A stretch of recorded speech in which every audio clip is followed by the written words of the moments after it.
let's take a moment and welcome you to Story Shows. We are about to read a story called A Home for Archie, and it's from my treasury of 5-minute tales. A Home for Archie. Archie, the black and white kitten, wasn't pleased. His owner, Bess, hadn't given him his favorite fish for breakfast. All he had in his dish when he looked was some dry food left over from the day before.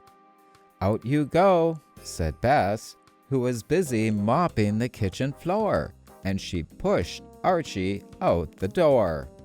Now Archie was very annoyed. He flicked his tail and shook his head.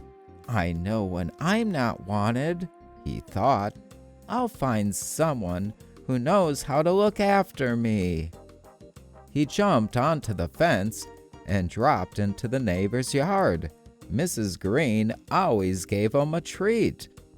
But as soon as his paws touched the ground, he heard a loud bark. Archie had forgotten about Bouncer, Mrs. Green's playful new puppy.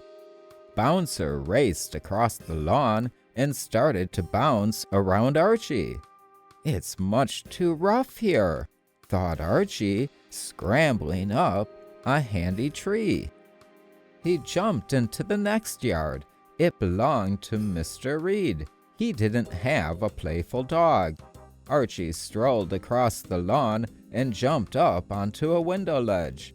He was just about to squeeze through the open window when he heard a squawk, followed by, "What? Who's a pretty boy?" Archie had forgotten about Mr. Reed's parrot. "It's much too noisy here," thought Archie. He made a quick escape through the hedge. The next yard belonged to Granny Smith. She lived by herself and didn't have any pets. "Meow," called Archie. Granny Smith always had something nice to eat. "Kitty!" cried a little voice from inside. Archie stopped in his tracks as he heard the patter of little feet running along the hall carpet. Oh dear, Granny Smith's grandson was visiting. He always pulled Archie's tail. Archie decided to disappear before he got outside.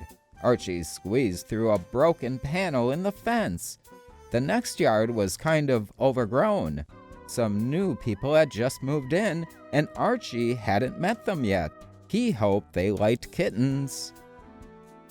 Archie strolled toward the house. He hadn't gotten far when he heard a hiss behind him. He turned just in time to see a Siamese cat preparing to pounce. Archie, who knew better than to get in a fight with a Siamese, didn't stop to say hi. He flew through the grass, leapt onto the fence, and ran as fast as his paws would carry him. "I don't think I'll bother going there again," thought Archie when he stopped for a breath. He sat on the fence and thought about what to do next.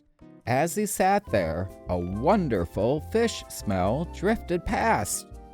Archie sniffed and followed his nose, his tail twitching on the thought of a wonderful fish breakfast. Archie wandered past yard after yard where children screamed, birds squawked, dogs barked, and cats wailed. At last, his nose gave him an extra big twitch. He stopped at a yard that was wonderfully quiet. "Archie, there you are," a voice called. It was Bess.